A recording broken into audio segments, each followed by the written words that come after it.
పునరుత్థాన దినమును మా జీవితాల్లో పొడిగించి మమ్మల్ని ప్రేమించి మమ్మల్ని ఇంకా సజీవ లెక్కలో ఉంచినందుకు వందనాలు చెల్లిస్తూ, నీ కృపను బట్టి, నీ యొక్క ప్రేమను బట్టి, నువ్వు మా జీవితాల్లో ఇస్తున్నటువంటి ప్రతి అవకాశాన్ని బట్టి వందనాలు చెల్లిస్తూ, ప్రభా మా జీవితాన్ని ఇంకా కొనసాగింప చేస్తున్నావు అంటే మా పట్ల నువ్వు కలిగి ఉన్న ప్రణాళికను బట్టి మాత్రమే కాదు, మా ప్రార్థనా జీవితాన్ని బట్టో, మా యొక్క మంచితనాన్ని బట్టో, మాకున్నటువంటి ఆస్తిపాస్తులను బట్టో, అందాన్ని బట్టో, దేని బట్టి కాదు కానీ కేవలం నీ యొక్క కృపను బట్టి మాత్రమే కనుక ప్రభా నీ కృపను కోరుతూ నీ సన్నిధి వచ్చి ఉంటుండగా ప్రభా మాకు ఏది అవసరమో గతించిన మరి మాసమంతా నీ కృపాక్షేమంతో మమ్మల్ని నింపావు కనుక మరి ఈ చివరి పునరుత్థాన దినమున తిరిగి మేమందరం కలుసుకున్నప్పుడు రానున్న వారానికి కావలసినటువంటి ఆత్మీయ ఆహారమును, నెలకి కావలసినటువంటి నడిపింపును మాకు అనుగ్రహించి నీ నామానికి మహిమను తెచ్చుకోమని,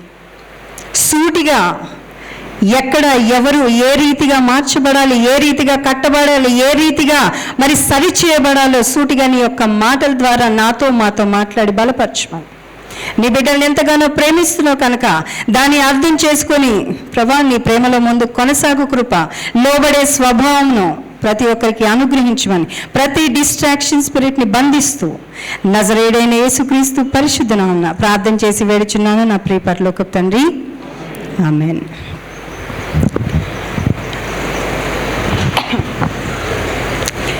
త్రియేక దేవుడు అని మన దేవుడికి పేరు కదా. త్రియేకం అంటే ఏంటి? త్రియేకం ముగ్గురు ఒకటే. త్రియేకం అంటే మూడు కలిపి ఒకటి. అక్కడ ఏముంది? ముగ్గురు ఒక మాట మీద నిలబడాలి, ఒకటే అవ్వాలి అంటే అక్కడ ఏం కావాలి? అక్కడ ముఖ్యంగా కావాల్సింది ఏంటి? పాస్టర్ గారు మీరు ఆగండి, మీరే జవాబులు చెప్తున్నారు. అక్కడ కావాల్సింది ఏంటి? ఏకత్వం. ఏకత్వం, త్రియేకం అంటే దాంట్లోనే ఉంది ఏకత్వం. నెక్స్ట్ ఇంకా మనకు అర్థమయ్యే లాంగ్వేజ్, బైబిల్ లాంగ్వేజ్ వద్దు, మామూలు లాంగ్వేజ్లో మాట్లాడదాం. ముగ్గురు ఒక మాట మీద ఉండాలి అంటే అక్కడ కావాల్సింది ఏంటంటే ఒకళ్ళు చెప్పింది ఒకళ్ళు వినాలి. అది ఏకత్వం అంటారు, ఐక్యం అంటారు. దాంట్లోనే పక్కనోడు చెప్పి నేనెందుకు వినాలి, నాకు అన్నీ తెలుసు కదా, ఆడికైనా తెలిసింది, నాకు కూడా తెలుసు కదా అంటే ఏకత్వం అనేది వస్తుందా? రాదు. పక్కనోడు చెప్పింది అయితే మనకన్నా తెలిసి ఉండాలి, లేకపోతే పక్కనోడు చెప్పిందన్నా విని తెలుసుకోవాలి లేదా నేర్చుకోవాలి. అంతేగాని అన్నీ నాకే తెలుసు అన్న దగ్గర ఏకత్వం అనేది ఉండదు. ఆ ఏకత్వం రావాలి అంటే ఫస్ట్ ఆఫ్ ఆల్ మనకు కావాల్సింది ఏంటి అంటే లోబడే స్వభావం. లోబడే స్వభావం మనకి కావాలి. అది సంఘానికే కానీ దేవుడికే కానీ. మరి దేవాది దేవుడు యేసుప్రభు దేవుడు అని ఎంతమంది నిజంగా నమ్ముతున్నారు? క్వశ్చనే రాంగ్. చర్చిలో నిలబడి యేసుప్రభు దేవుడు అని ఎంతమంది నమ్ముతున్నారు అనేది క్వశ్చనే రాంగ్ అన్నట్టు చూస్తున్నారు. క్వశ్చన్ కరెక్టే, కాకపోతే మీకు కన్వే అవ్వడము అదేంటి అట్లా అడుగుతుంది అన్నట్టు కన్వే అవ్వట్లేదు. కానీ దాంట్లో చాలా గూఢార్థం ఉంది. యేసుప్రభు దేవుడని నమ్మడం వేరు, యేసుప్రభు దేవుడని ఆయనని అనుసరించడం వేరు. ఆయనను వెంబడింపగోరువారు ఏం చేయాలంటున్నాడు? సిలువ ఎత్తుకొని ఆయనని వెంబడించాలి అంటున్నాడు. మరి ఆయన సిలువ ఏ రీతిగా ఉంటుంది? ఎంతమంది అన్య జనం నుంచి యేసుప్రభుని నమ్ముకున్న వాళ్ళు ఉన్నారు ఇక్కడ? ఎవరైనా ఉన్నారా? బాన్ క్రిస్టియన్సేనా అందరూ? చెయ్యి ఎత్తాలమ్మా, చెయ్యి సగం ఎత్తారు. బాన్ క్రిస్టియన్సా? మధ్యలో వచ్చిన వాళ్ళ? మధ్యలో వచ్చారు. ఎందుకు వచ్చారు? యేసు ప్రభు దగ్గర ఏదో ఉంది, అదేంటో తెలీదు. అట్రాక్షన్, అదొకలాంటి అట్రాక్షన్. నిజం చెప్పాలంటే నేను బ్రాహ్మణ కుటుంబం నుంచి వచ్చిన దాన్ని. అన్నీ తెలిసిన ఏజ్లో నేను దేవుడిని నమ్ముకోలేదు, కానీ ఏమీ తెలియని 7 ఏళ్ల వయసులో నేను దేవుడిని విశ్వసించాను. దేవుడు నన్ను అట్రాక్ట్ చేశాడు. ఈరోజు మీ ముందర నిలబడగలిగాను. దేవునికి మహిమ కలుగును గాక. మన దేవుడు మనల్ని కేవలం మాటలు చెప్పి మభ్యపెట్టే దేవుడు కాదు, కానీ మాట ఇస్తే తప్పని దేవుడు, మార్పు లేనటువంటి దేవుడు కనుక ఆయనని నిర్లక్ష్య స్వభావంతో కానీ ఏదో ఆదివారం వచ్చింది కదా వచ్చామా, అటెండ్ అయ్యామా, అటెండెన్స్ వేసామా, పాస్టర్ గారికి కనిపించామా, ఆంటీకి కనిపించామా, వెళ్ళామా కాదు. ఇందాక పాస్టర్ గారు కొన్ని మాటల్ని చెప్పినప్పుడు అందరి జీవితాల్లో అద్భుతాలు జరుగుతాయి, కానీ ముందుకొచ్చే వాళ్ళు మాత్రం ఎంతమంది ఉంటారు? ఒకళ్ళు ఇద్దరు. ఆయన భలే సంబోధించారు, ఇద్దరు విజయాలే చెప్పారు, వాళ్ళ జీవితంలో విజయాలు వస్తున్నాయని. మన జీవితంలో విజయాలు లేవా? నువ్వు బ్రతుకుతున్నావంటే ప్రతిరోజు నీ జీవితంలో అద్భుతం జరుగుతుంది. ఈ దినాన్ని చూడక అనేకులు నశించిపోతున్నారు. నిన్ను నన్ను సజీవ లెక్కలో ఉంచి నీకున్నటువంటి వాటిని అనుభవిస్తూ, నువ్వు ప్రేమించబడుతూ, అనేకుల్ని ప్రేమిస్తూ ఆయనకు సాక్షిగా ఉండాలని ఆయన ఏ రీతిగా అయితే నేను సజీవ లెక్కలో ఉంచాడో అదే గొప్ప సాక్ష్యం. అందుకనే ఒక మాట చూసుకుందాం. అపోస్తుల కార్యము యాక్చువల్గా స్టార్ట్ చేయాల్సింది ఒక దగ్గర, స్టార్ట్ అవుతుంది ఒక దగ్గర, పర్లేదు. అపోస్తుల కార్యము 28వ అధ్యాయము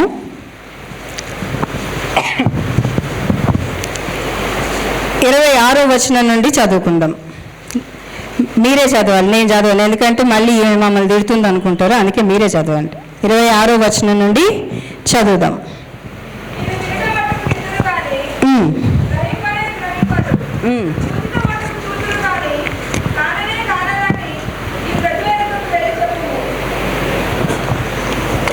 చదవండి ఇంకా.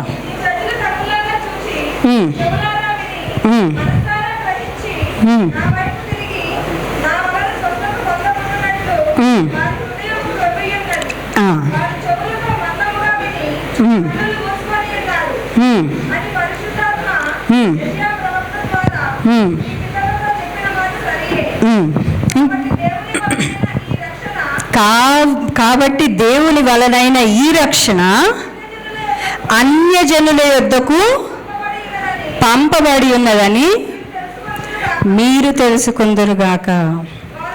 చాలమ్మా. ఇక్కడ మొదటిగా 26వ వచనాన్ని చూసినట్లయితే, మీరు వినుట మట్టుకు విందురు కానీ గ్రహింపనే. మీ బైబిల్లో కూడా ఉందా? సేమ్. చూతురు కానీ, చూచుట మట్టుకు చూతురు కానీ కాననే కానరని ఈ ప్రజల యొద్దకు వెళ్ళి చెప్పుము. ఈ ప్రజలు మీరందరూ చదవండి. ఈ ప్రజలు కనులారా చూచి, చెవులారా విని, గ్రహించి, నా వైపు తిరిగి నా వలన స్వస్థత పొందకుండునట్లు ఏమై ఉన్నది? ఎవరి హృదయము? వారి హృదయమా? Praise the Lord. ఎవరి హృదయం కొవ్విన్నది? మా కాదు, నా హృదయము ఏమైనది అంటే, ఫ్యాట్ అనేది ఎప్పుడు వస్తుంది? ఫ్యాట్ ఎప్పుడు వస్తుంది? బాగా తిని కూర్చొని, దానికి ఎటువంటి ఎక్సర్సైజ్ లేకుండా చక్కగా 3 పూటల టైంకి రెస్ట్ లేకుండా బాగా తిని కూర్చుని ఏ ఎక్సర్సైజ్ లేకుండా ఉంటే ఏమొస్తుంది అప్పుడు? ఇక్కడ దేవుడు ఏమంటున్నాడు? ఎవరికి వచ్చిందంటే ఈ కొవ్వు అంటే, నేను మిమ్మల్ని ఎవరు, అందుకే మీ బైబిల్లో ఉందా, మీరే చదవండి, నేను చదవను అన్నా. ఎందుకన్నాను అంటే, ఈ మాట ఎందుకు రాయించాడు అంటే, వస్తున్నాం, వింటున్నాము, ఎవ్రీ వీక్ దేవుడు వాక్యం చెప్తూ ఉంటాడు, దైవజనుల ద్వారా చెప్పిస్తూ ఉంటాడు, యూట్యూబ్లో వింటున్నాము, అన్ని రకాలుగా విన్నా నా జీవితం ఎట్లా ఉందంట? విని మర్చిపోవడము, చూసి గ్రహించకపోవడము, అన్నీ అంటే నిర్లక్ష్య స్వభావం, లోబడే స్వభావం ఎక్కడా కూడా నీకు నాకు లేదు. మనకి లేదు కాబట్టి దేవుడు ఇక్కడ దాన్ని జ్ఞాపకం చేస్తూ ఏమంటున్నాడు అంటే, మీరు బాగా ఈ రీతిగా అయిపోయారు కాబట్టి దాన్ని ఏం చేస్తున్నా అంటున్నాడు? ఈ యొక్క రక్షణను ఎవరికి ఇస్తున్నా అంటున్నాడు?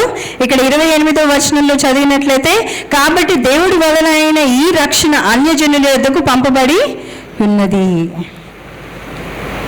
నిన్ను బట్టి, నీ జీవితాన్ని బట్టి, నీ పక్కింటి రక్షణలోకి వచ్చారా? నీ సాక్ష్యాన్ని బట్టి ఒక్క అన్యుడు కానీ అన్యురాలు కానీ ఫ్రెండ్స్ కానీ ఎవరైనా రక్షణలోకి రాగలిగారా?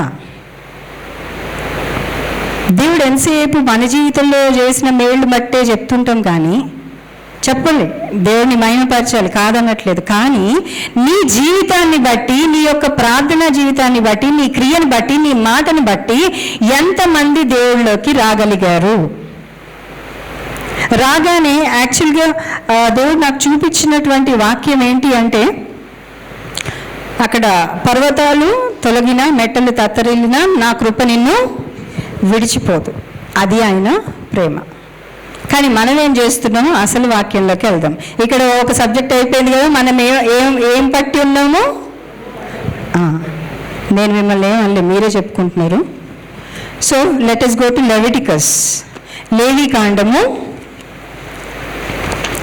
26వ అధ్యాయము మొదటి నుంచి చదువుకుందాం.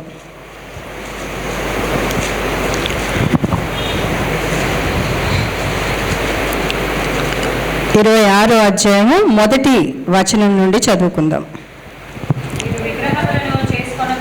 చేసుకొనకూడదు, నిలవబెట్టకూడదు,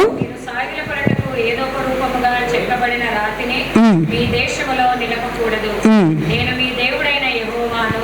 నేను నియమించిన విశ్రాంతి దినములను మీకు ఆచరింపవలెను. నా పరిశుద్ధ మందిరమును సన్మానింపవలెను. నేను యెహోవాను. ఒక్క నిమిషం ఇక్కడ ఆగుదాం. ఇక్కడ మన ఇళ్లలోనే చూసుకుందాం.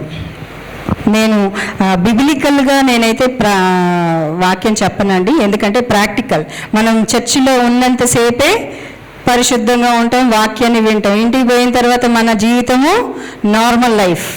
నార్మల్ లైఫ్లో దేవుడి యొక్క వాక్యము మన జీవితంలో ఎట్లా అనుభవించుకోవాలి మాత్రమే నేను అందుకనే బిబ్లికల్గా ఏది మాట్లాడను, ప్రాక్టికల్గా మాట్లాడుతాను. అయితే ఇక్కడ ఇందాక దేవుడు ఏం చెప్పాడు? మనము వస్తున్నాం, వింటున్నాం, వెళ్ళిపోతున్నాం కదా. మన హృదయం ఏ రీతిగా ఉంది? కాబట్టి మనము పక్కనోడిని తిడతా ఉంటాం. ఇంట్లో ఎవరైనా మాట వినకపోతే నీకు బాగా కొవ్వెక్కింది అంటాం. ఎందుకంటాం? ఆ మాట వినట్లేదు, లోబడట్లేదు కాబట్టి ఏం తిడతాం? పిల్లల్ని నీకు బాగా కొవ్వెక్కిందిరా అంటాం. ఎందుకంటాము? మాట విని లోబడే స్వభావం లేదు కాబట్టి. లోబడే స్వభావం లేనటువంటి నీకు నాకు దేవుడు ఏమంటున్నాడు? ఒక్క మాట, ఆయన రావడం ఎందుకు, చనిపోవడం ఎందుకు, మరి తిరిగి లేవడం ఎందుకు, నిత్య జీవం కొరకు, నీ కొరకు నా కొరకు సిద్ధపాటు ఆ యొక్క పరలోకంలో సిద్ధం చేయడానికి ఆయన తిరిగి వెళ్ళాడు. ఇవన్నీ ఎందుకు జరిగాయంటే కేవలం నీకు నాకు లోబడే స్వభావం లేనందుకు. ఇందాకేమన్నాడు? మీరు మాట వినట్లేదు కాబట్టి అన్యజనుల్లోకి ఈ రక్షణని పంపిస్తున్నా అన్నాడు. యాక్చువల్గా దేవుడు మన నుంచి కోరేది ఏంటి అంటే, ఇక్కడ చూసుకున్నట్లయితే మీరు విగ్రహములను చేసి కొనకూడదు, చెక్కిన ప్రతిమ కానీ బొమ్మ కానీ నిలవబెట్టకూడదు, మీరు సాగిన పడుటకు ఏదొక రూపమును చెక్కబడిన రాతిని మీ దేశంలో నిలపకూడదని నేను మీ దేవుడైన యెహోవాను. నేను నియమించిన విశ్రాంతి దినములను మీరు ఆచరించవలను. మీ పరిశుద్ధ దినమును, నా పరిశుద్ధ దినమును సన్మానింపవలను. ప్రతి ఇంటికి ఒక రూల్స్ ఉంటాయి. పెళ్ళయి అత్తగారింటికి రాగానే అత్తగారింట్లో పద్ధతులు నేర్చుకోవాలి కదా, అవునా? అత్తగారింట్లో వాళ్ళు చెప్పిన పద్ధతులు నేర్చుకోవాలి. అక్కడ ఒక పద్ధతి, అక్కడ ఒక డిసిప్లిన్ అనేది ఉంటుంది. అమ్మగారి ఇంట్లో ఉన్నట్టు భార్యడు పొద్దెక్కిన తర్వాత లేస్తే అత్త ఊరుకుంటుందా? ఊరుకోదు. ఎందుకు ఊరుకోదు? Because they have their own rules. మరి అత్తగారి ఇంటికి వచ్చి రూల్స్ రెగ్యులేషన్స్ పాటించినప్పుడు మరి దేవుడి సన్నిధికి వచ్చే నువ్వు నేను మరి ఎందుకు దేవుడు చెప్పిన ప్రకారం నడుచుకోకుండా మన ఇష్ట ప్రకారం నడుచుకొని దేవుడు కార్యాలు చేయమంటే ఎందుకు చేయాలి? ఆల్రెడీ మనకు తెలుసు మనం ఏ స్థితిలో ఉన్నామో, ఒక స్థితిలో ఉన్నాము ఇందాక చెప్పబడ్డట్టు. ఆ స్థితిలో ఉన్న నువ్వు నేను దేవుడికి మరి ఆయన చెప్పిన రూల్ ప్రకారం నడుచుకోకుండా నేను దీవించబడాలి అంటే ఆయన నిన్ను దీవించాలా? ఎంతమంది దేవుడు ఎట్లా ఉన్నా నన్ను దీవించాలి అన్న వాళ్ళు ఉన్నారు ఇక్కడ?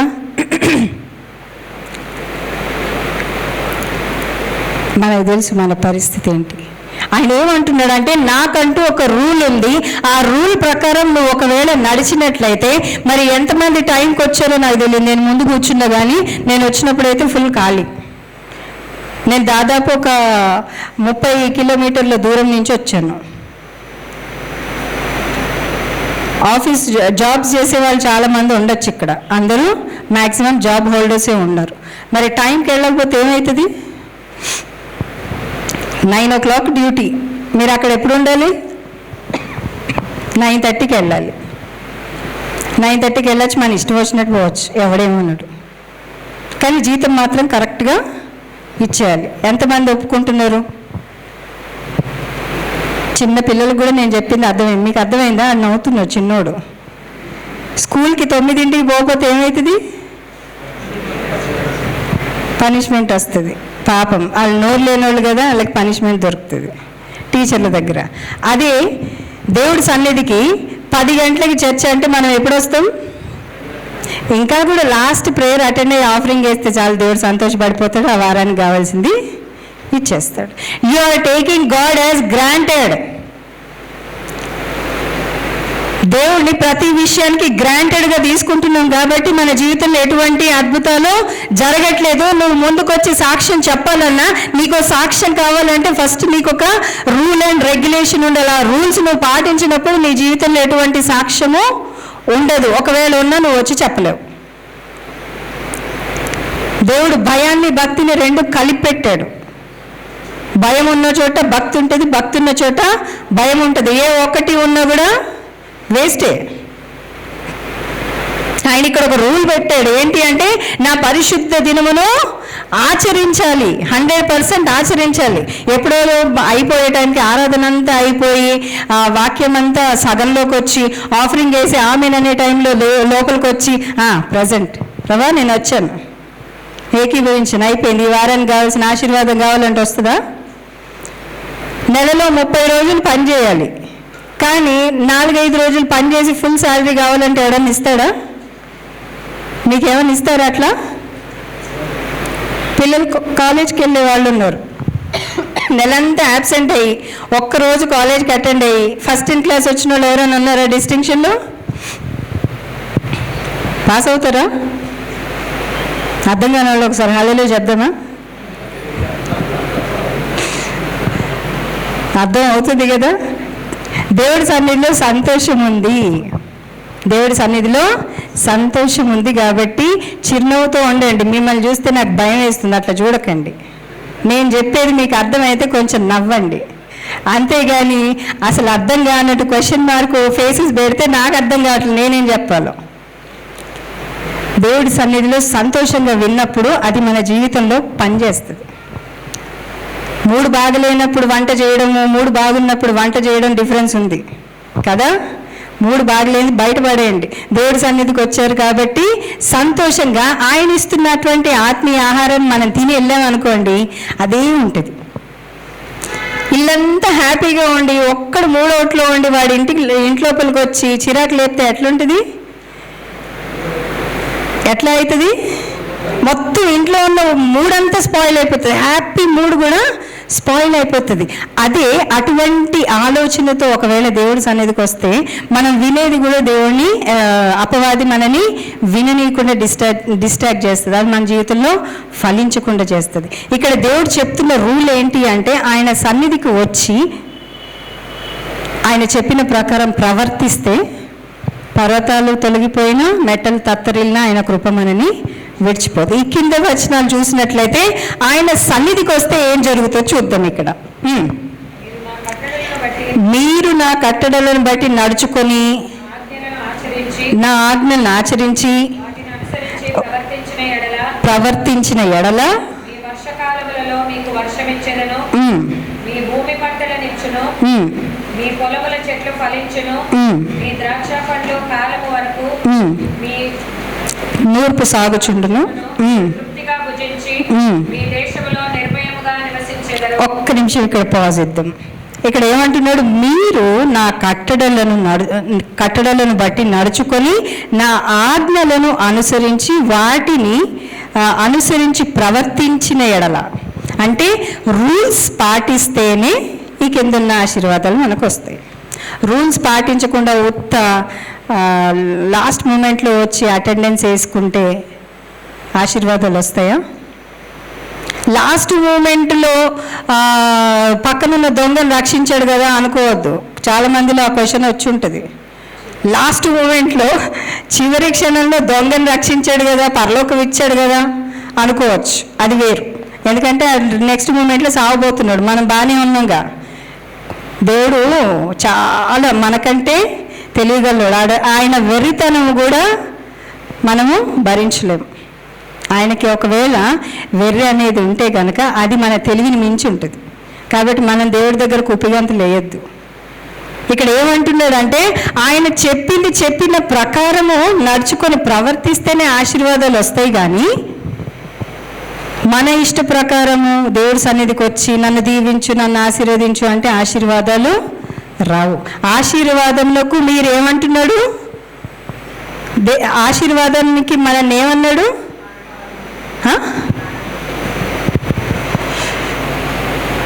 చెవి గలవాడు వినుగాక, నోరు గలవారు గట్టిగా చెప్తురుగాక. ఏమన్నాడు? ఆశీర్వాదంలోకి మనల్ని వారసులముగా చేశాడు. ఏం చేశాడు? మనల్ని వారసులముగా చేశాడు. కనుక ఆ వారసత్వం మనలో ఉంది కనుక గొప్పగా చెప్పుకుంటాం, మా ఫ్యామిలీ ఇది, మా ఫ్యామిలీ అది. ఇంటి పేర్లతోటి రికగ్నైజ్ చేస్తూ ఉంటాం, పలానా ఇంటి పేరు, పలానా ఇంటి పేరు అని. ఆ ఇంటి పేరు ఎందుకు వచ్చింది అంటే వీళ్ళందరూ గొప్ప అని కాదు, ఆ ఇంటికి ఒక గొప్ప వ్యక్తి లేకపోతే ఆ గొప్ప బ్యాక్గ్రౌండ్ ఏదో ఉండుంటుంది కాబట్టి పేర్ల ద్వారా గుర్తుపడతారు. ఆ ఇంటి పేర్ల ద్వారా గుర్తుపడతారు. మరి ఇప్పుడు మిమ్మల్ని బయటికి పోతే మీకు తెలిసిన వాళ్ళు తప్ప తెలియని ప్రపంచంలోకి మీరు ఒకవేళ తెలియని ప్లేస్లోకి వెళ్తే మిమ్మల్ని ఏ రీతిగా గుర్తుపడతారు? నేను చెప్తున్న వాక్యం అర్థమవుతుందా? మీరు ఇది దాటి బయటికి వెళ్తే మిమ్మల్ని చూసిన వాళ్ళు మిమ్మల్ని ఎవరు అనుకుంటారు?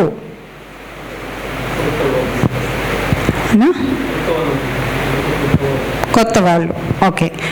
ఓకే, మేల్స్ సహోదరులు కాదు, సహోదరులు చెప్పండి. ఎందుకంటే వాళ్ళు ఎట్లా ఉన్న మనుషుల మధ్యలో కలిసిపోతారు. మనల్ని చూస్తే ఫలానా అని ఎట్లా గుర్తుపడతారు అమ్మా? ప్రభా నా చెవుందరు. మనము వీళ్ళు క్రిస్టియన్సా అని ఎట్లా గుర్తుపడతారు? అది బొట్టు పెట్టుకోరు, మనకన్నా వాళ్ళేనయ్యం. బొట్టు పెట్టుకోరు కాబట్టి వీళ్ళు క్రిస్టియన్స్ అని గుర్తుపడతారు. అవునా?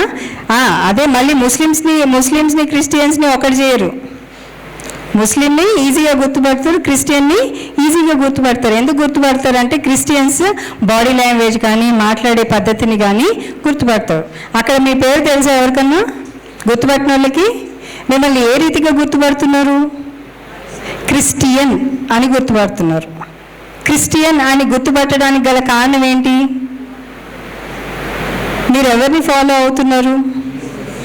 వినటం మట్టుకు వింటారు కానీ గ్రహింపరు. చూస్తున్నారు కానీ అర్థం చేసుకోవడానికి ట్రై చేయట్లేదు. అంటే నేను అనేది ఏంటి అంటే వింటున్నారు కానీ దాన్ని డెప్త్లోకి వెళ్ళట్లేదు. వాక్యం ఎవ్రీ వీక్ వింటున్నారు కానీ డెప్త్లోకి వెళ్తే కనుక టక్కా ఆన్సర్స్ వస్తాయి. నేను ఆలోచించినట్టు మీరు ఆలోచించిన అవసరం లేదు, కానీ పరిశుద్ధాత్మ దేవుడు జ్ఞానం ఇస్తాడు. మనల్ని ఎవరిని బట్టి గుర్తుపడుతున్నారు అంటే, ఒకటి ఈ భూమి మీద గుర్తుపట్టాలంటే మన ఇంటి పేరు, మనం ఉంటున్నటువంటి ప్రాంతాన్ని బట్టి గుర్తుపడతారు. రెండోది క్రైస్తవులుగా గుర్తుపడతారు. ఎందుకు అంటే మనం క్రీస్తుని అనుసరించి నడుస్తున్నాం కాబట్టి ఆయనను బట్టి మనని రికగ్నైజ్ చేస్తారు. ఇక్కడ రికగ్నైజేషన్ గురించి ఎందుకు మాట్లాడుతున్నాను అంటే, నువ్వు నేను బయటికి పోతే మనకి ఏమి ఉండదు, కానీ ఆయన వారసత్వంలో మనం ఉన్నామని ఆయన వాగ్దానం చేశాడు కాబట్టి ఆ వారసత్వంలో ఉన్నటువంటి అభిషేకము మన మీద పని చేసే విధంగా ఆయన చేస్తాడు కాబట్టే మనల్ని గుర్తుపడుతున్నారు. ఆ వారసత్వం మనలో కనిపించాలి అంటే మనం దీవించబడాలి, దీవెనకరంగాను ఆశీర్వాదకరంగాను ఉండాలి. అవన్నీ ఉండాలి అంటే మనం ఏం చేయాలి? ఆయన చెప్పిన ఆజ్ఞకి లోబడాలి.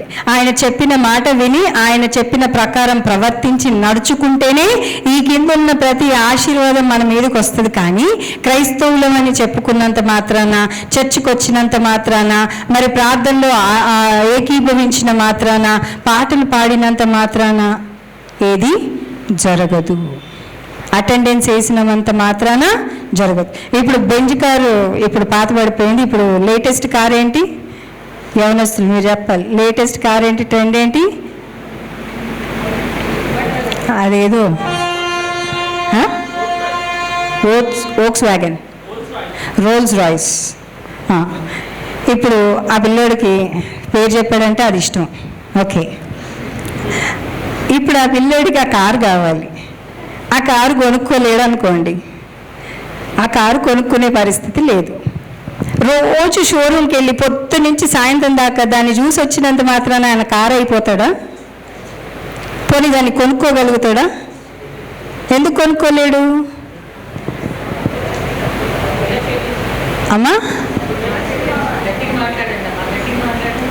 మీరు మీ ఇంట్లో ఉన్నారని ఫీల్ అవ్వండి. మీకు ఎవరి మీద కోపం వస్తే గొంతు వస్తుంది, ఆ గొంతుతో మాట్లాడండి, పర్లేదు. చెప్పండి. డబ్బులు కావాలి ఒకటి, దాన్ని చూసినంత మాత్రం అది మన దగ్గరికి రాదు. దానికి రోజు అటెండెన్స్ వేసి పొద్దు నుంచి సాయంత్రం దాకా దాని ముందర కూర్చున్నంత మాత్రం అది మన దగ్గరికి రాదు. ఇప్పుడు ఆయనకి ఏం కావాలి? అయితే కొనిచ్చేటోడన్నా కావాలి, లేకపోతే కొనుక్కోవడానికి అర్హతన్నా ఉండాలి. అవునా? కొనిచ్చేటోడు దొరకడము కొంచెం కష్టమే, ఎందుకంటే అది 3 కోట్లు ఎంతో ఉంటుంది కదా, 3 crores, దాదాపు 3 కోట్లు. మనవాడి దగ్గర 3 వేసుకోవడానికి కోట్లు ఉన్నాయేమో, కొనుక్కోవడానికి లేదు. మరి కొనిచ్చేటోడైతే 3 కోట్లు పెట్టేవాడు కొనివ్వడు. అయితే ఈ అబ్బాయి ఏం చేయాలి? కొనుక్కోవాలంటే సంపాదించాలంటే ఏం చేయాలి? జాబ్ చేయాలి. జాబ్ చేయాలంటే ఏం చేయాలి?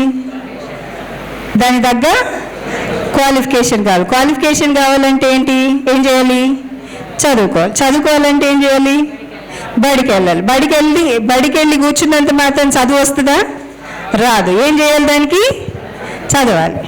మనోడు ఏం చేయకుండా వెళ్ళి అటెండెన్స్ వేసి రోజు లాస్ట్ బెంచ్లో కూర్చొని చాటింగ్లు చేసి, కరెక్ట్ వెనకాల చేసేది అవే చాటింగ్లు చేసి, ఫోన్లు బ్రౌజ్ చేసుకుంటూ, ఇంటర్నెట్లు ఫేస్బుక్లు బ్రౌజ్ చేసుకుంటూ, ఇది వోక్స్ వ్యాగన్ కావాలి, అదేంటి రోల్స్ రాయ్స్ కావాలని కలగంటే వస్తుందా? ఎగ్జాక్ట్లీ అది ఎంత అసాధ్యమో. నువ్వు దేవుడి సన్నిధికి వచ్చి దేవుడు చెప్పిన మాట వినకుండా, నువ్వు బడికి వెళ్ళకుండా, బడిలో అటెండెన్స్ వేసి చదవకుండా నీకు ఆ రోల్స్ రాయ్స్ కావాలంటే వస్తుందా? దేవుడు చెప్పిన ప్రకారము నువ్వు చేయకుండా, నీకు అసలు చదువే లేదు, నీకు అర్హతే లేదు, టీచర్ చెప్పింది వినే అదే లేదు, వస్తావు టీచర్ని చూస్తూ వెళ్ళిపోతావు. మరి నీకు కావాల్సింది ఎట్లా వస్తుంది? పోనీ ఇప్పుడు చెప్పండి, అది పొందడానికి నేను అర్హుడిని అర్హురాలిని అన్నోళ్ళు చేయొద్దండి. మన అర్హత ఏంటి మనము తెలుసుకోవాలి. మనం వస్తున్నాం, వింటున్నాం, చూస్తున్నాం, కానీ గ్రహించలేనటువంటి పరిస్థితుల్లో మనము మన హృదయాలు కొవ్వు పట్టి ఉన్నాయి. కాబట్టి దేవుడు ఏమంటున్నాడంటే, మీరు వస్తున్నారు, చూస్తున్నారు, గ్రహిస్తున్నారు, నా మాట మాత్రం వినట్లేదు. విననప్పుడు నీకు నేను ఆశీర్వాదం ఎట్లా ఇస్తా? ఈ కింద చదువుదాం ఇంకా 6th నుంచి అక్క. ఏ దేశంలోనూ మాట విన్నప్పుడు చదువుకొని మరి నీకు కావాల్సిన పొందే అర్హత కలిగి ఉన్నప్పుడు అప్పుడు అంట. ఇప్పుడు రోల్స్ రాయ్స్ కొనుక్కుంటే ఆ పిల్లోడు ఎట్లా నిద్రపోతాడు? కావాల్సింది దొరికినప్పుడు ఎట్లా నిద్రపోతాడు? బెడ్ మీద ఉంటాడు, రోల్స్ రాయ్స్లోనే నిద్రపోతాడు.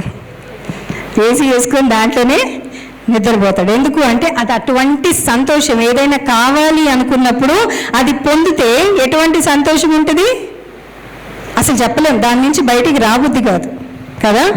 ఈ లోకపు సంతోషమే నీకు అంత సంతోషాన్ని ఇవ్వగలిగితే మరి దేవుడిస్తాను అంటున్నటువంటి ఈ ఆశీర్వాదము నువ్వు ఎట్లా అనుభవిస్తావు అంటే నిర్భయముగా నివసించదువు. ఆ దేశంలో నేను నీకు క్షేమము కలగజేయుదును. మీరు పండుకొనినప్పుడు ఎవడునూ మిమ్మల్ని భయపెట్టడు. ఆ దేశంలో దుష్ట మృగములు లేకుండా చేసేదను. మీ దేశంలోనికి ఖడ్గము రాదు.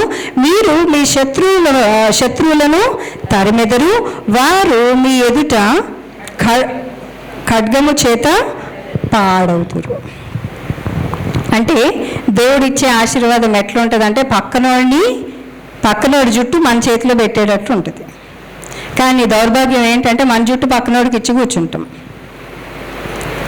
మా జుట్లు మా దగ్గరే ఉన్నాయి కదా, ఎవరికి ఇచ్చామో అనుకోకండి.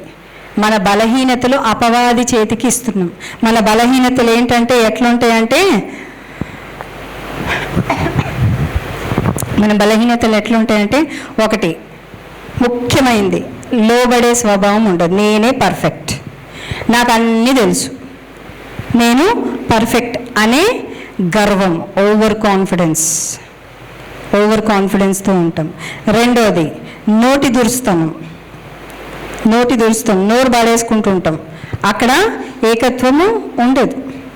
ఇప్పుడు యేసు ప్రభువుని దేవుడు మరి తన ప్రేమించినటువంటి కుమారుని పంపించినప్పుడు యేసు ప్రభు భూమి మీదకి వచ్చి యోహాను సువార్తలో ఏమంటాడంటే, నేను నా చిత్తం నెరవేర్చుకోవడానికి రాలేదు, కానీ నన్ను పంపించిన నా తండ్రి చిత్తాన్ని నెరవేర్చడానికి వచ్చాడు. ఇక్కడ ఏం కనిపిస్తుంది మనకి?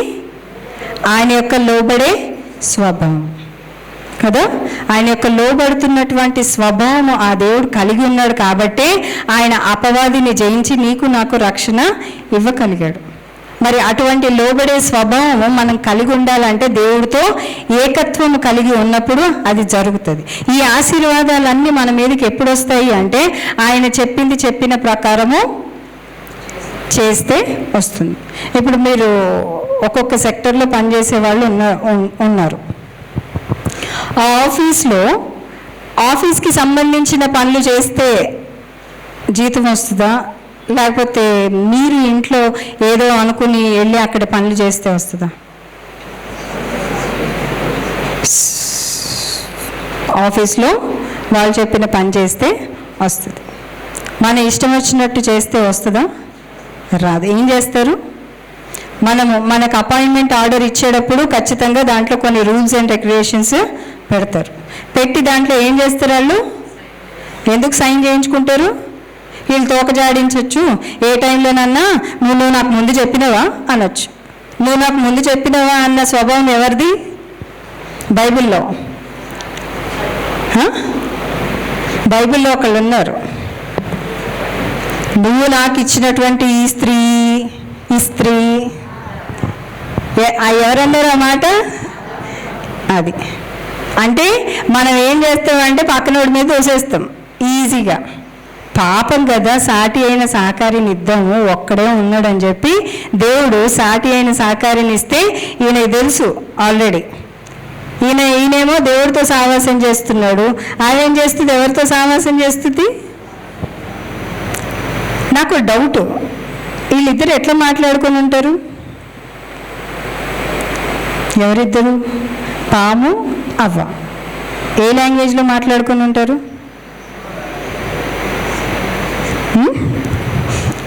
ఆలోచించండి, చెప్పాలి. ఈ బైబిల్ నమ్ముతున్నారు కదా, దీంట్లో ఉందా? దీంట్లో ఉంది కదా. ఏమనుంది? పాము సర్పము తెలివిగలదై యుక్తిగలదై ఉండేను కాబట్టి ఆ పాము వచ్చి ఏమన్నది? ఆ సర్పం వచ్చి ఏమన్నది అవ్వ దగ్గర? ఇది నిజమా అన్నది. ఇది నిజమా అన్నది. ఏ లాంగ్వేజ్లో అని ఉంటుంది? ఏ లాంగ్వేజ్లో అని ఉంటుంది? Doubtful language. అంటే ఇప్పుడు నేను మీతో తెలుగులో మాట్లాడుతున్నా, అదే లాంగ్వేజ్లో మాట్లాడుంటుంది. మీరు ఆలోచించండి, నేను నీళ్ళు తాగుతా తొందరగా.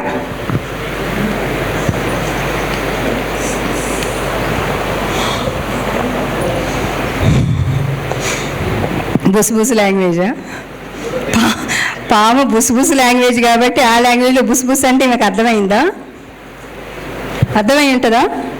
ఏమని ఉంటుంది? ఎట్లా చెప్పి ఉంటుంది? ఇది నిజమా అని డౌటింగ్ లాంగ్వేజ్తో మాట్లాడిందంటే అయితే పాము కన్నా తెలుగు వచ్చి ఉండాలి, ఆమె కన్నా బుసబుస వచ్చి ఉండాలి. ఈమెకి ఏమొచ్చో నాకు తెలియదు, దానికి ఏమొచ్చో నాకు తెలియదు, కానీ పరిశుద్ధాత్మ దేవుడు నాకు ఒక చిన్న ఆలోచన కలగజేశాడు కాబట్టి అడుగుతున్నా.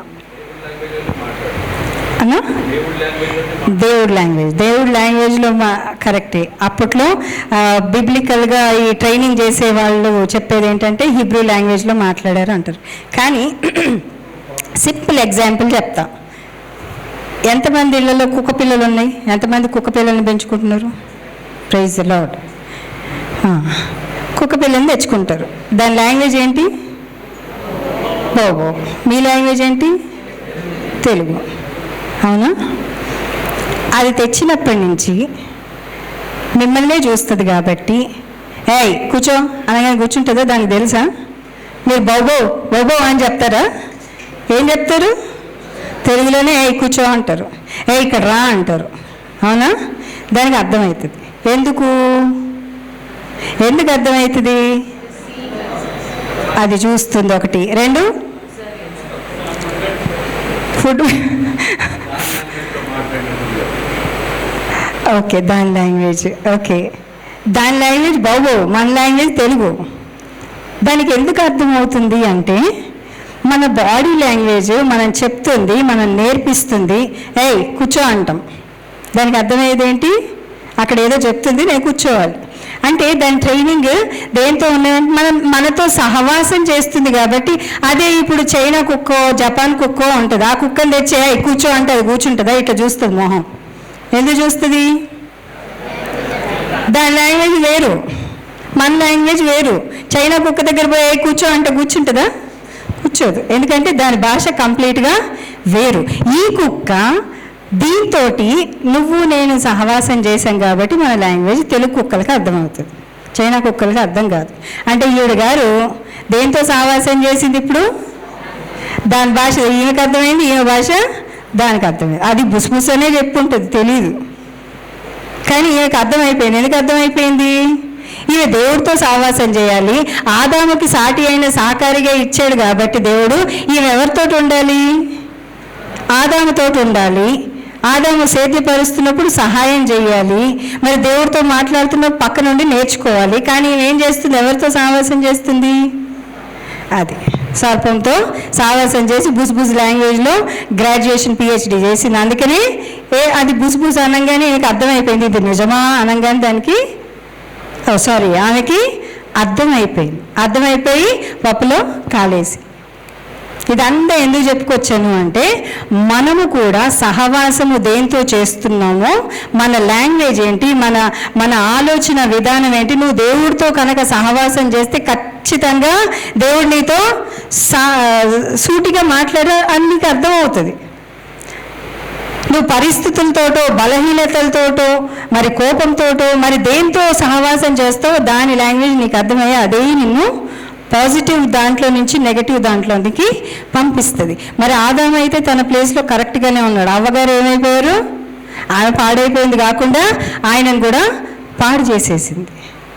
ఇదంతా ఎందుకు చెప్తున్నాను అంటే మనము దేవుడితో సహవాసం కలవారమని చెప్పుకుంటూ 1 యోహాను సువార్త 1వ అధ్యాయంలో మనం ఆయన వెలుగు సంబంధి కనుక మనము వెలుగు సంబంధులమై ఉన్నాము అని చెప్తూ మనం చీకట్లో నడిస్తే ఏమవుతుందంట?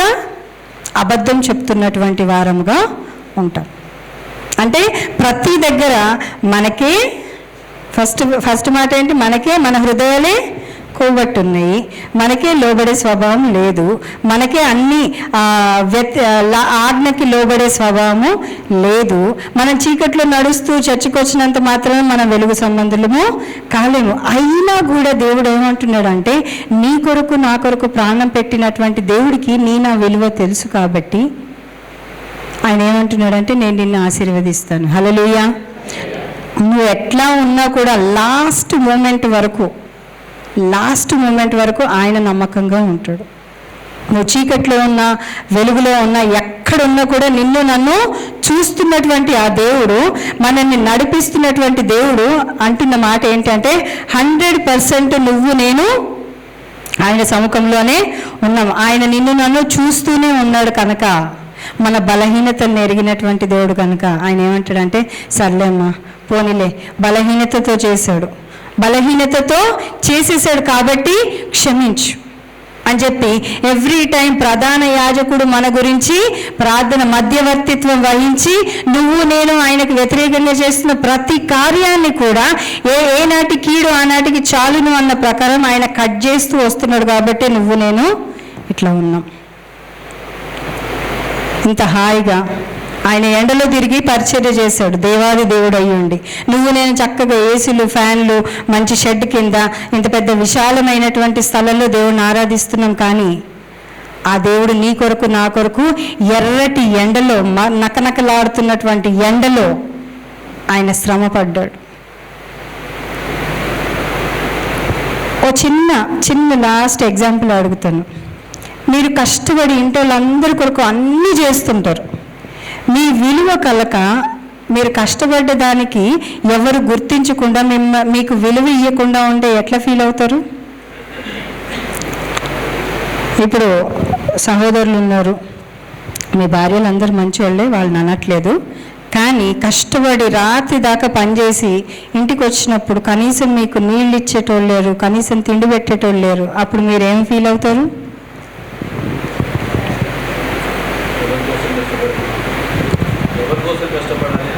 ఎవరి కోసం కష్టపడాలి? ఓకే, పొద్దున్న లేచి పిల్లల కోసం, భర్త కోసం అన్నీ చేస్తూ చేస్తూ చేస్తూ కష్టపడి అన్నీ చేసిన తర్వాత కూడా అబ్బా మా అమ్మ చేసిందే, నా భార్య చేసిందే అని కనీసం మెచ్చుకోలైనా లేనటువంటి పరిస్థితి ఒకవేళ మీకుంటే మీరు ఎట్లా ఫీల్ అవుతారు? మా ఫీలింగ్లన్నీ ఎప్పుడో చంపేసామండి, మాకే ఫీలింగ్ లేదు, అయిపోతుంది అట్లా గడిచిపోతుంది జీవితం, నడిపించేస్తున్నాం అంతేనా? మనం చేసిన దాన్ని గుర్తించకపోతే మనకు ఎంత బాధ అనిపిస్తుందో, దేవుడు చేసిన త్యాగాన్ని ఒకవేళ నువ్వు గుర్తించకపోతే, నువ్వు నేను ఆయనను బాధ పెట్టినప్పుడు అంట ఆయన శరీరంలోంచి రక్తం కారుతూ ఉంటుందంట. ఇంకా ఇంకా ఇంకా ఈ రోజుకి కూడా ఆయనను శ్రమ పెట్టే వారంగానే ఉన్నాం కానీ సంతోష పెట్టే వారంగా లేము. నిజంగా ఉన్నామా? మన మనసు మీద చేసుకొని చెప్పండి. దేవుడు 24 గంటలు మన జీవితంలో ఇచ్చాడు. 24 గంటల్లో ఎంతసేపు దేవుడికి ఇస్తున్నాము? ఎంతసేపు దేవుడికి ఇస్తున్నాం?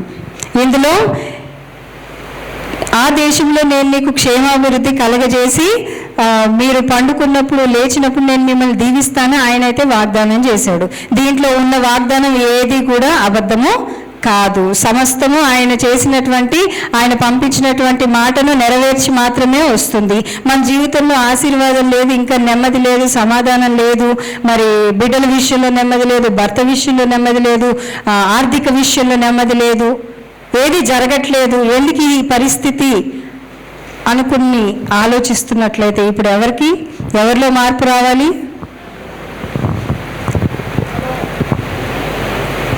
ఎవరిలో మార్పు రావాల్సింది? నేను మారితే అన్నీ మారుతాయి, నేను మారకపోతే ఏది మారదు. యేసు ప్రభు ఒక్కడే దేవుడు భూమి మీదకి వచ్చాడు. త్రియేక దేవుడు కాబట్టి ముగ్గురు రాలేదు. ఆయన ఒక్కడే వచ్చాడు, ఒక్కడే చేశాడు, ఒక్కడే వెళ్ళాడు. తండ్రి నా చెయ్యి ఎందుకు విడిచిపెట్టావు అని బాధపడ్డాడు.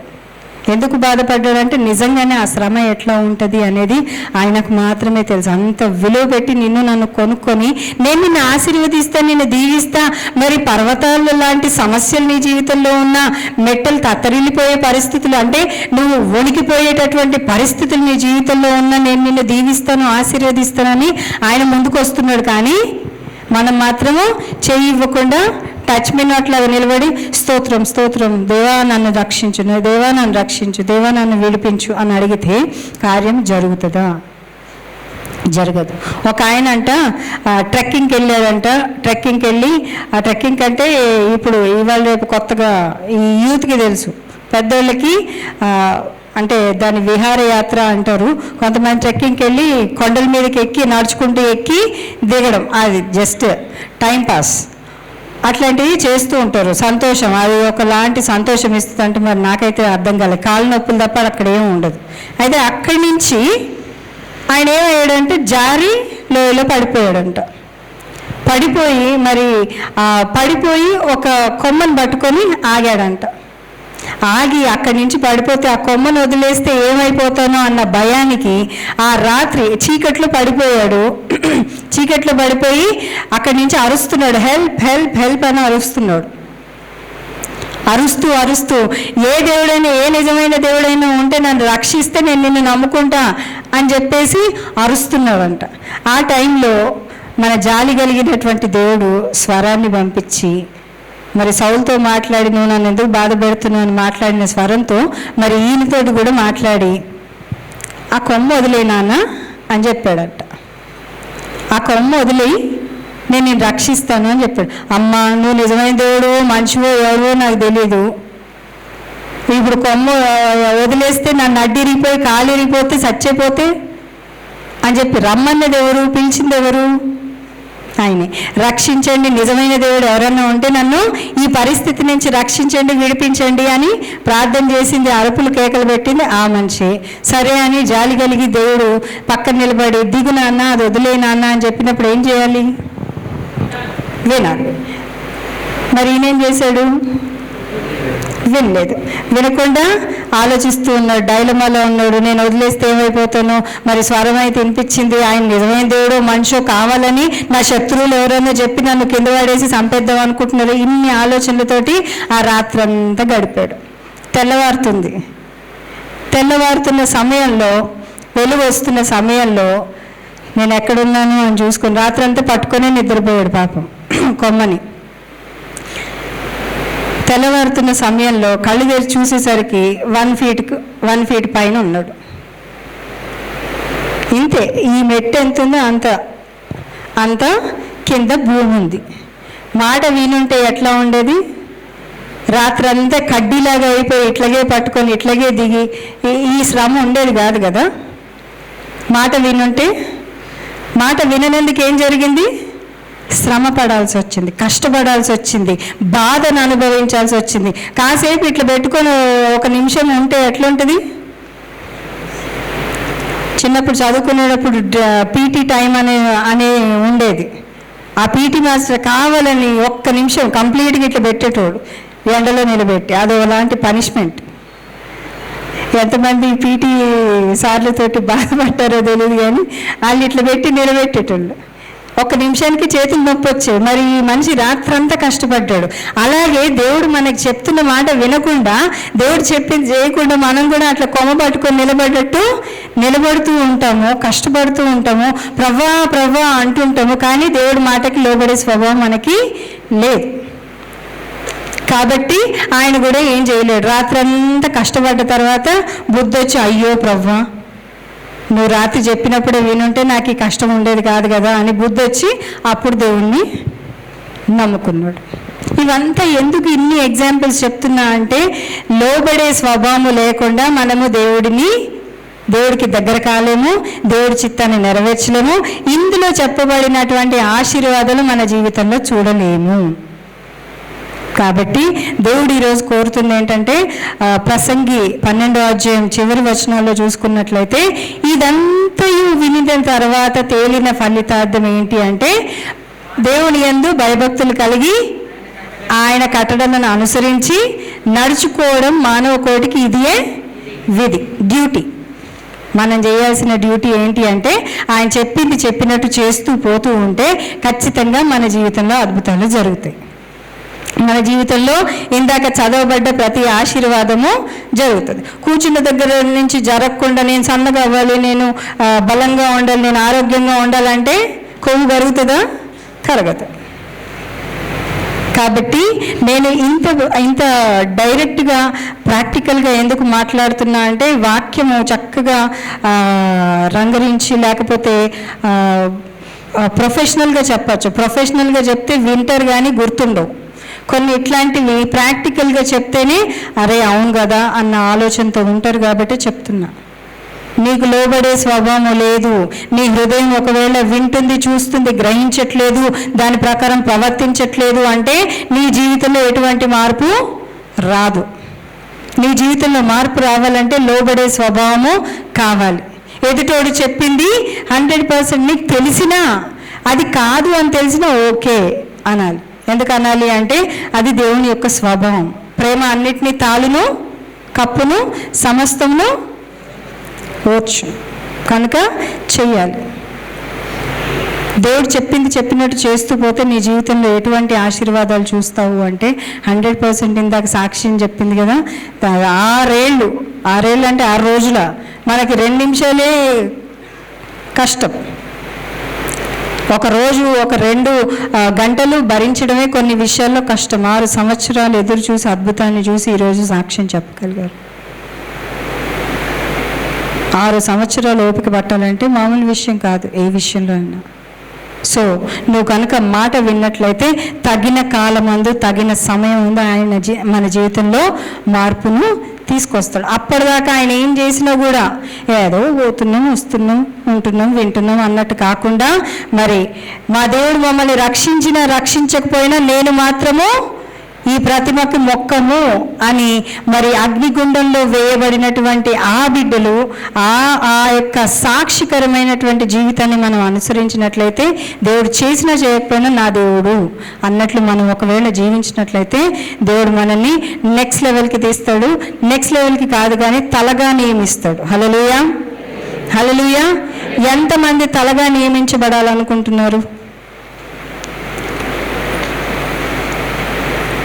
Praise lord. అంటే నేను ఎందుకు ఇంకా చూస్తున్నా అంటే, ఏదన్నా కావాలి అన్నప్పుడు ఇస్తావా అంటారా, కావాలి అని అడుగుతారా? కావాలని అడుగుతారు. ఇస్తారా అన్నది ఇంత, కావాలి అన్నది ఇంత.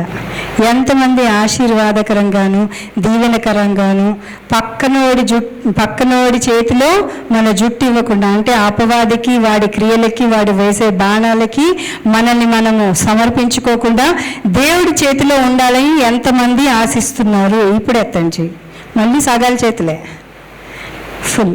Praise the lord. దేవుడు మిమ్మల్ని దీవించిన కాక.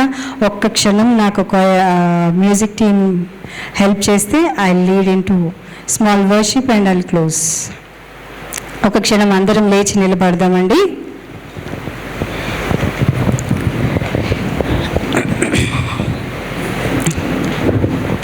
ఎంతమందికి వాక్యం అర్థమైంది ఈరోజు? మొదటిదిగా మన స్వభావం ఎట్టిది?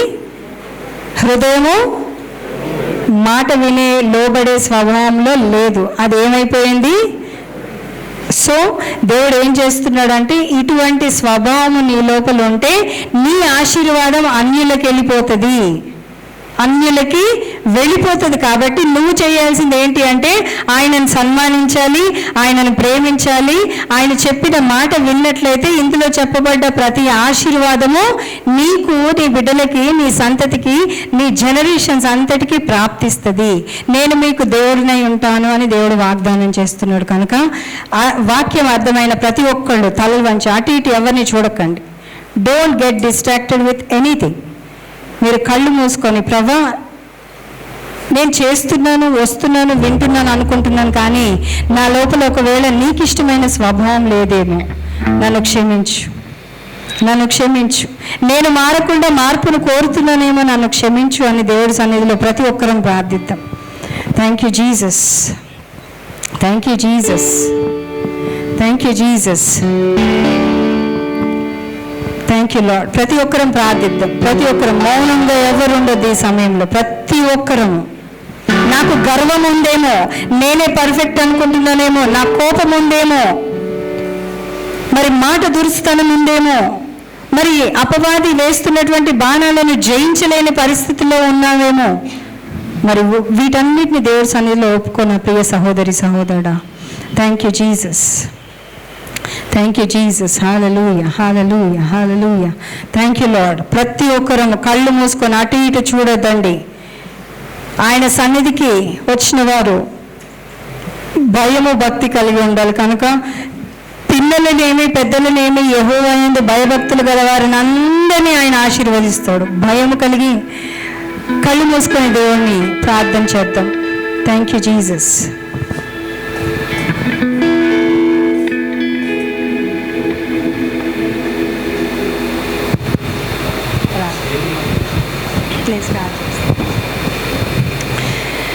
ప్రార్థించండి. ప్రతి ఒక్కరూ నోరు తెరిచి ప్రార్థించండి. నువ్వు మౌనంగా చేసుకునేకైతే ఇంట్లోనే చేసుకోవచ్చు. నోరు తెరిచి నీ నోటిని బాగుగా తెరువు, నేను దాన్ని నింపుతాను అని సెలవిచ్చిన దేవుడు. సైలెంట్గా ఉండి నువ్వు ప్రార్థిస్తే అపవాది నీ ప్రార్థన మరి ఎత్తుకుపోతుంది. నా ప్రియ సహోదరి సహోదరుడా, మరి ఆయన సన్నిధిలో ఉన్నావు కాబట్టి ఎలుగెత్తి ఆయనని స్తుతించు, ప్రార్థించు, దేవుని అడుగు.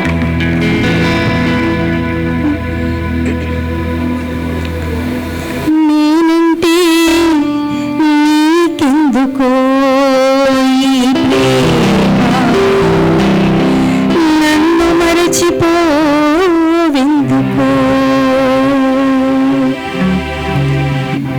నేనంటే నీకెందుకో ఈ ప్రేమ, నన్ను మరచిపోవెందుకో. ఎవరు పాడద్దు, ప్రార్థన చేయండి. కష్టాలలో నష్టాలలో బాధలలో వేదనలో కన్నీళ్ళలో పరగళ్ళలో శోధనలో వేదనలో నా ప్రాణమైనావు యేసు. ప్రాణమా నా ప్రాణమా, ప్రాణమా నా ప్రాణమా. నేనంటే నీకెందుకో ఈ ప్రేమ, నన్ను మరచిపోవెందుకో. నేనంటే నీకెందుకో ఈ ప్రేమ, నన్ను మరచిపోవెందుకో. నష్టాలలో నష్టాలలో బాధలలో వేదనలో కన్నీళ్ళలో పరగళ్ళలో శోధనలో రోదనలో నా ప్రాణమైనావు నీవు. ప్రాణమా నా ప్రాణమా, ప్రాణమా నా ప్రాణమా. నువ్వు ఎన్నిసార్లు దేవుడికి వ్యతిరేకంగా వెళ్ళి ప్రార్థన చేయాల్సిన సమయంలో ప్రార్థించకపోయినా, మరి నువ్వు ఏ రీతిగా ఉన్నా కూడా మరి దేవుడు నిన్ను కనికరిస్తూ ప్రేమిస్తూ నడిపిస్తున్నటువంటి ఆ ప్రేమని జ్ఞాపకం చేసుకో. నేను ఇంకా ఆశీర్వదించడానికి సిద్ధంగా ఉన్నటువంటి ఆ దేవుడిని జ్ఞాపకం చేసుకొని క్షమించమని వేడుకో నా ప్రియ సహోదరి సహోదరు.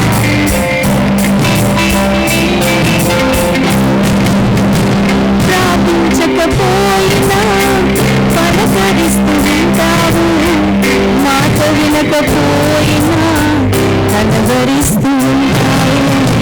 ప్రార్థించకపోయినా పలకరిస్తూ ఉంటావు, మాట వినకపోయినా కనబరిస్తూ ఉంటావు. ఎందుకింత ప్రేమ నాపై యేసయ్యా, ఎందుకింత ప్రేమ నాపై యేసయ్యా, ఎందుకింత ప్రేమ నాపై యేసయ్యా, ఎందుకింత ప్రేమ నాపై యేసయ్యా. ఏ రుణమో నీ బంధమో నా ప్రేమతో తాళలేను నీ ప్రేమతో. నేనంటే నీకెందుకో ఈ ప్రేమ,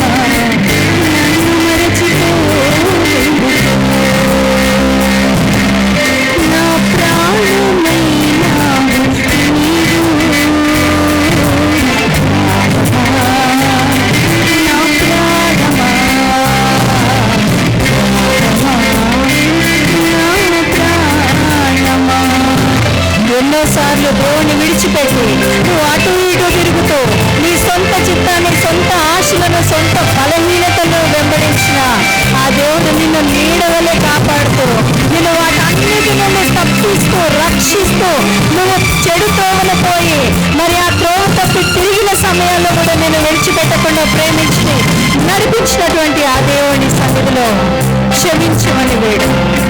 నువ్వు ప్రార్థించాల్సినటువంటి సమయాన్ని దేవుడికి ఇవ్వకుండా అనేకమైన వాటి యందు మరి మార్త మరియేమో దేవుడి సన్నిధిలో కూర్చుంది. మార్త అనేకమైన వాటి యందు శ్రద్ధ వహించిన ప్రకారము నువ్వు కూడా శ్రద్ధ వహించి తప్పిపోయేవేమో. మరి ఈ సమయంలో దేవుడు మార్తలాగా తన పాదముల చెంత కూర్చోమని అడుగుతున్నాడు కనుక ఇది మొదలుకునేటువంటి స్వభావం నాకు ఇవ్వమని దేవుని సన్నిధిలో వేడు. నా ప్రియ సహోదరుడా, నిన్ను మరచిపోయినా నన్ను మరచిపోలేదు, నిన్ను విడిచి వెళ్ళినా విడిపోలేదు. నిన్ను మరచిపోయినా నన్ను మరచిపోలేదు, నిన్ను విడిచి వెళ్ళినా నన్ను విడిపోలేదు.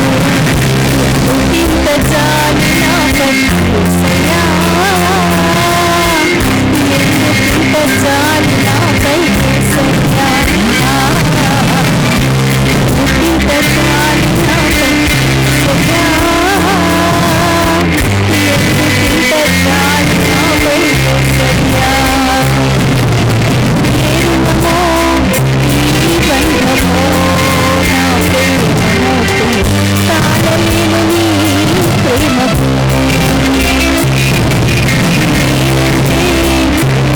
నీకెందుకో నీ ప్రేమ నన్ను మరచిపోవెందుకో. నీ కష్టంలో కష్టాలలో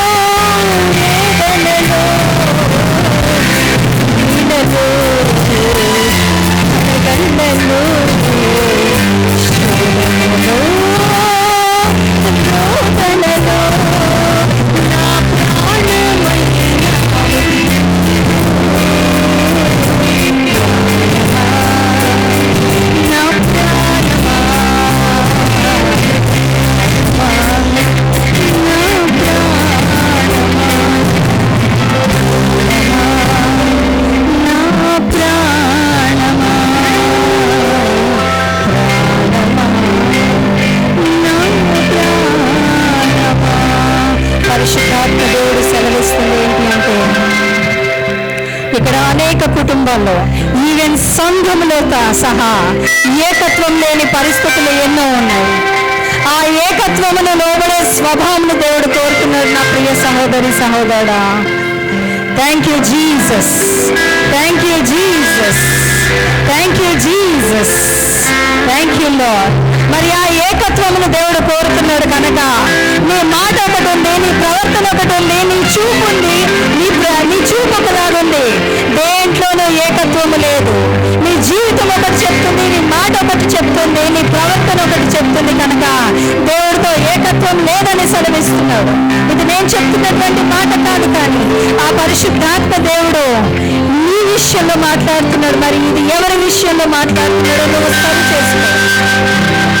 దేవుడితో ఏకత్వం కలిగినటువంటి జీవితం కలిగి ఉండు. సంఘముతో, సంఘ కాపరితో, మరి కుటుంబంతో ఏకత్వం కలిగినటువంటి జీవితం కలిగి ఉండు. Thank you Lord, thank you Jesus.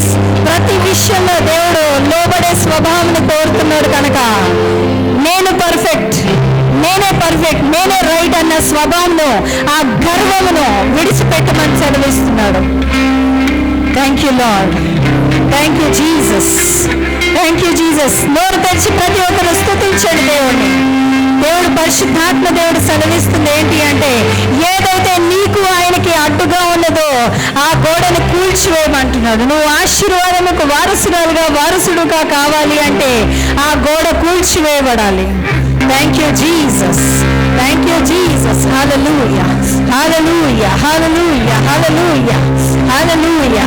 నువ్వు లోబడే స్వభావం కలిగి లేకపోతే నీ లాస్ట్ చివరి దినంలో కూడా నువ్వు ఏమి సాధించలేవు. కనుక లోబడు, దేవుడి మాటకి లోబడు. నేను కాదు చెప్తుంది, ఆ దేవుడే నీతో సూటిగా మాట్లాడుతున్నాను నా ప్రియ సహోదరి సహోదరు. Thank you Jesus. నాకు అన్నీ ఉన్నాయి, నేను ప్రార్థిస్తున్నా, నేను వాక్యాన్ని చదువుతున్నా, నేను దేవుడి సన్నిధిలో కనబడుతున్నా, మరి నా 10వ భాగంతో దేవుని మహిమపరుస్తున్నా. ఇవన్నీ కాదు, మురిగి నలిగినటువంటి హృదయం దేవుడికి ఇష్టమైనటువంటి నైవేద్యం. ఇవన్నీ నువ్వు చేయాలి, కానీ మురిగి నలిగిన హృదయం, గర్వపు హృదయము, నాకు అన్ని కంఫర్టబుల్గా ఉన్నాయి, నాకు అన్నీ ఉన్నాయన్న హృదయంతో కాకుండా ఆయన సన్నిధికి వచ్చేవారు మరి విరిగి నలిగిన హృదయంతో వస్తేనే ఆయనకి ఇష్టం. కనుక అటువంటి హృదయంతో దేవుడి సన్నిధికి రావాలి అని దేవుడు సెలవిస్తున్నాడు. మరి ఇది నా సొంత మాటలు కాదు నా ప్రియ సహోదరి సహోదరుడా. లోబడు, లోబడు, దేవుడి సన్నిధిలో క్షమించమని వేడు, ఒప్పుకో. ఏ విషయంలో మరి నీకు తెలిసి తెలియకుండా ఏ విషయంలో దేవుడికి ఆయుష్కరంగా ఉన్నావో ఒప్పుకో. Thank you Lord, thank you Jesus, thank you Jesus, thank you Jesus. అయ్యా నేను విడిచిపెట్టాం, కానీ నీతో ఉన్నామన్న భ్రమలో ఉంటామయ్యా, కానీ నువ్వు మాత్రం నన్ను మమ్మల్ని విడిచిపెట్టలేదయ్యా. Thank you lord. నిన్ను విడిచిపోయినా నన్ను మరచిపోలేదు, నిన్ను విడిచి వెళ్ళినా నన్ను విడిపోలేదు. వచ్చిన వారందరము ఏకీభవించి ఈ సమయాన్ని పాడదాం. నిన్ను మరచిపోయినా నన్ను మరచిపోలేదు, నిన్ను విడిచి వెళ్ళినా నన్ను విడిపోలేదు. ఎందుకింత జాలి నాపై యేసయ్యా, ఎందుకింత జాలి నాపై యేసయ్యా, ఎందుకింత జాలి నాపై యేసయ్యా, ఎందుకింత జాలి నాపై యేసయ్యా. అర్హత లేనటువంటి నా మీద ఎందుకయ్యా ఈ జాలి? Thank you Lord, thank you Jesus. నేనంటే నీకెందుకో ఈ ప్రేమ, నన్ను మరచిపో ఎందుకో, నా ఊసే నీకెందుకో యేసయ్యా, నన్ను విడిపో ఎందుకో. కష్టాలలో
నీకు ఇష్టకరమైనటువంటి ప్రవర్తన కలగకుండా మరి అపవాది డిస్ట్రాక్ట్ చేస్తుందో ప్రతి బలహీనత యేసు నామమున కాల్చివేయబడునుగాక.